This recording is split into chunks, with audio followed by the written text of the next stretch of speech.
Hey everyone, I'm Sarah. You know, your typical 17-year-old.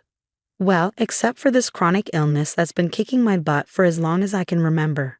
It's just been me and my dad, Mark, since Mom passed when I was little. We've always been tight. He's my rock, especially with all the hospital trips and meds. Life was pretty steady until Veronica walked into the picture. Dad met her at work, and she really turned on the charm. At first, I was happy for him. He deserved some joy. Veronica seemed cool, always bringing me little gifts. Sarah, honey, how about a girls' night? Face masks and that rom-com you've been talking about, she suggested one day. I was all for it. That sounds awesome. Maybe we could order pizza too, I replied. Of course, anything for my new daughter, she said with a wink. But something about that wink just felt off. Things moved fast. Before I knew it, Dad was down on one knee, and Veronica was flashing a ring so big it could probably be seen from space. Sarah, what do you think about having Veronica as your stepmom? Dad asked, his eyes filled with hope. I forced a smile.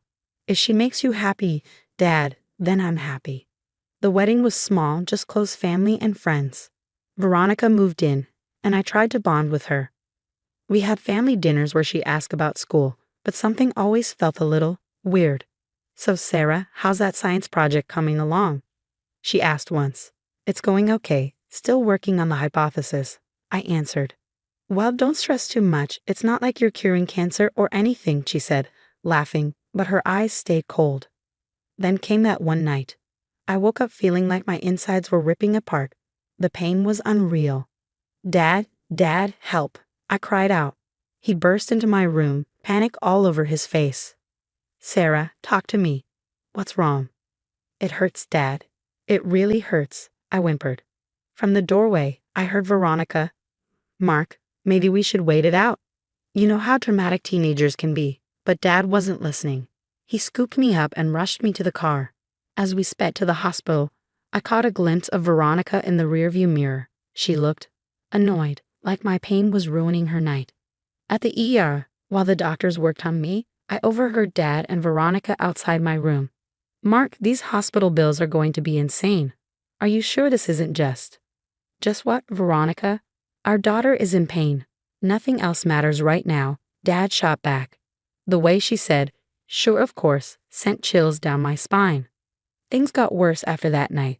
I was missing more school, and my treatments became more intense. One morning, I overheard them arguing again. Mark, these bills are out of control. We can't keep doing this. Veronica snapped.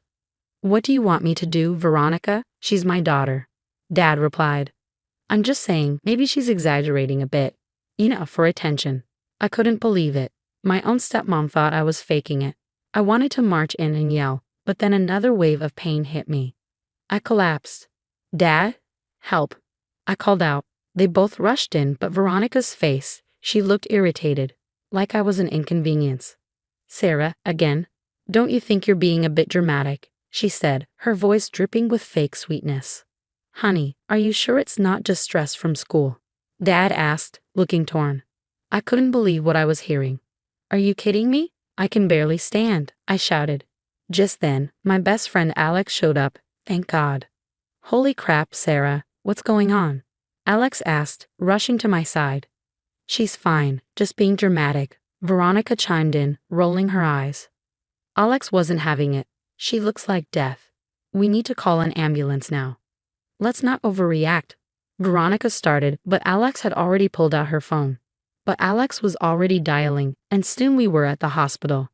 The doctors confirmed what I'd been saying all along. My condition was serious, and I needed consistent treatment. Dad looked guilty, but Veronica, she played the perfect stepmom for the medical staff. Oh, doctor, we've been so worried. Is there anything we can do to help our dear Sarah? She asked, her voice dripping with fake concern. The doctor gave her a skeptical look. Well, for starters, bringing her in when she's in pain would be a good idea. I saw Veronica's mask slip for just a second before she plastered on another fake smile. Later, when they thought I was asleep, I overheard her talking to Dad in the hallway. Mark, this is getting out of hand. These treatments, the hospital stays. We're going to go bankrupt. But the doctors said. Doctors say a lot of things, Mark. They're just trying to make money off us. Sarah's young, she'll bounce back. Maybe what she really needs is some tough love.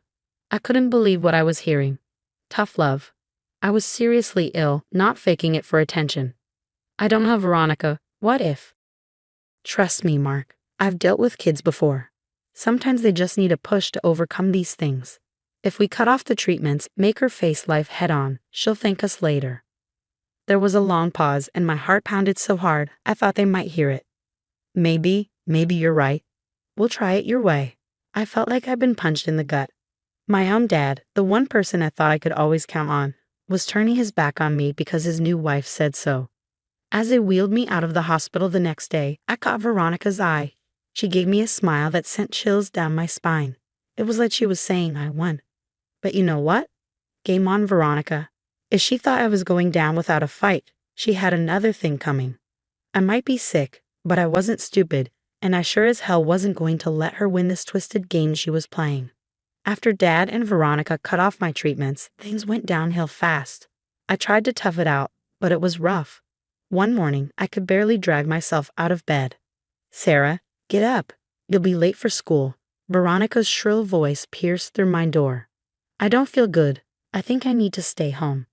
She barged in, eyes narrowed. Oh, please. This act is getting old. Get dressed. I tried to explain, but she wasn't having it. As I stumbled down the stairs, Dad looked concerned. Honey, are you okay? Maybe you should stay home. Veronica cut him off. Mark, remember what we talked about? No more coddling. Dad's face hardened. Right? Sarah, toughen up. You can't miss any more school. I couldn't believe it. I felt like I was living in some twisted alternate reality. At school, I pulled Alex aside. Dude, I need help. They've stopped my meds, my treatments, everything. Alex's eyes widened. What the hell? That's messed up. We've got to do something. I'm scared, Alex. What if they put me in foster care? That's when Mrs. Rodriguez, my favorite teacher, overheard us. Sarah, Alex, is everything okay? Before I knew it, I was spilling everything to her in her classroom. Her face grew more horrified with every word. This is serious, Sarah. We need to get you help.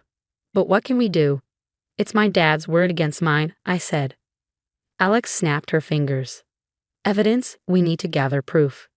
Mrs. Rodriguez nodded. Good thinking, Alex. Sarah, can you secretly record what's happening at home? I felt a glimmer of hope. Yeah, I think I can manage that. For the next few weeks, I was like a secret agent in my own house. I recorded Veronica's snide comments, Dad's dismissals of my pain. It was tough hearing it all again, but I knew it was necessary. One day, I overheard Veronica on the phone while I was supposed to be napping on the couch. Yes, I've transferred another $5,000. No, don't worry, Mark has no idea. He thinks it's all going to Sarah's treatments. My eyes shot open. She was stealing from us. I quickly hit record on my phone, praying she wouldn't notice. Of course, I'll be careful. These idiots suspect nothing. I'll have the account drained in no time. I felt sick, and not just from my illness. How could Dad not see through her? The next day at school, I filled Alex and Mrs. Rodriguez in. She's stealing money too. This is insane. Alex was fuming and Mrs. Rodriguez looked grim. I've contacted your previous doctors. They're appalled at the situation and are willing to provide statements. I nodded, feeling a mix of relief and fear. Thanks, Mrs. R. I just hope it's enough. As we planned our next move, a wave of dizziness hit me. The room started spinning. Sarah, you okay? Alex's voice sounded far away. I tried to respond, but my legs gave out. The last thing I heard was Mrs. Rodriguez yelling for someone to call 911. When I woke up in the ER again, Dad was there, looking scared and confused. Veronica was trying to smooth talk the doctor. Oh, you know teenagers, always so dramatic. I'm sure it's just stress from school. But the doctor wasn't buying it. Mrs. Thompson, your stepdaughter's condition is extremely serious. Without proper treatment, she could now let's not exaggerate. Mark and I know what's best for our Sarah, Veronica interrupted. I saw Dad's face change. It was like he was finally seeing Veronica clearly for the first time. Before Dad could say anything, I felt myself slipping away again. As consciousness faded, I heard Alex's voice faintly. Don't worry, Sarah, we've got the evidence. We'll fix this. Just hang on. I wanted to tell them everything, the money, the lies, but the darkness was pulling me under. My last thought was, please let this plan work. I can't take much more of this. When I woke up again, I felt like I'd been hit by a truck.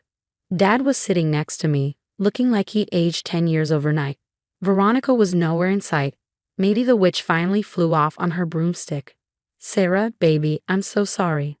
I should have listened to you, Dad choked out, his voice heavy with regret.